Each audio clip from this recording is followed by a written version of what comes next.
saat ini tidak ada perubahan jadwal. Artinya sesuai kesepakatan dan keputusan kemarin itu pada tanggal 9 Desember itu pelaksanaan pilkada.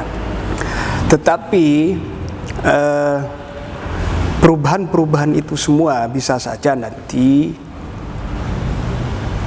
dimanfaatkan oleh sekelompok yang akan masuk pada wilayah kontestan. Misalnya contoh, dengan adanya kemunduran ini, setiap daerah yang 227 kurang lebih yang akan melaksanakan pilkada serentak ini memicu terhadap kekuatan-kekuatan yang dibangun kembali, yang awalnya memang misalkan ada beberapa kelemahan-kelemahan, atau justru kelemahan-kelemahan itulah dimanfaatkan kembali untuk tetap menjadi suatu kelemahan oleh lawan-lawan politiknya misalkan, atau oleh lawan-lawan partai yang lain. Karena di situ bisa saja yang namanya politik itu kan tidak dikatakan politik jika politik itu baku. Artinya setiap perubahan ya dalam situasi apapun, baik dalam jadwal pelaksanaan maupun dalam gersut nama elektabilitas atau popularitas, itu hal yang biasa di dalam politik. Dan itu ya politik lah seperti itu memang. Toh pada akhirnya kita menganalisa kepada arah yang lebih spesifik. Nah itu hal wajar-wajar saja kita sebagai pengamat politik misalkan, karena kita punya data-data tersendiri di lapangan. Tetapi kembali lagi saya katakan bahwa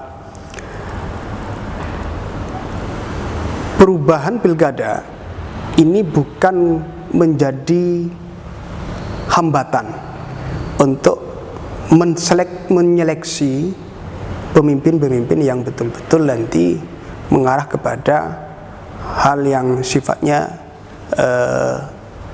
lebih membuat perbaikan terhadap daerah itu sendiri, khususnya di Sidoarjo misalkan.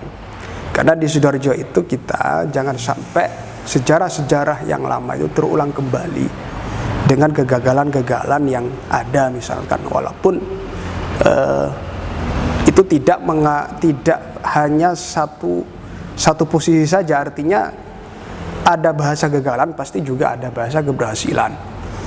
Walaupun misalkan masyarakat masih belum mengatakan secara sempurna misalkan, itu hal-hal yang wajar. Artinya dengan pengalaman-pengalaman perjalanan pilkada sebelumnya khusus di Sidoarjo ini harus menjadi salah satu pelajaran yang betul-betul diperhatikan oleh masyarakat. Salah satunya dengan jenjang waktu yang diundur ini menjadi salah satu kesempatan bagi masyarakat betul-betul menseleksi secara baik siapa yang betul-betul layak akan menjadi pemimpin di Sidoarjo nanti. Nah, persoalan nanti hal-hal yang lain yang sifatnya bermuatan kepada wilayah kepartaian, tentu jauh-jauh sebelumnya, bahkan jauh diputuskan terhadap kemunduran ini pun partai-partai politik sudah menghitung dan mengkalkulasi terhadap calon-calon atau nama-nama yang akan dijual, dalam tanda kutip maksudnya akan diusung nanti. Tentu tidak mungkinlah partai-partai politik itu bunuh diri, dalam arti bunuh diri maksudnya babak belur ketika sudah pada pelaksanaan nanti. Artinya sebelum itu terjadi pasti analisa-analisa dari bermacam sisi itu pasti dilakukan oleh setiap partai politik. Nah, makanya pertanyaannya sampai saat ini kenapa tidak satupun partai politik itu berani untuk mengeluarkan secara vulgar terhadap rekomendasi calonnya. Karena ya itulah, sampai saat ini sebenarnya kalau boleh jujur partai politik menganalisa kekuatan dan kelemahan tokoh-tokoh yang akan diusung.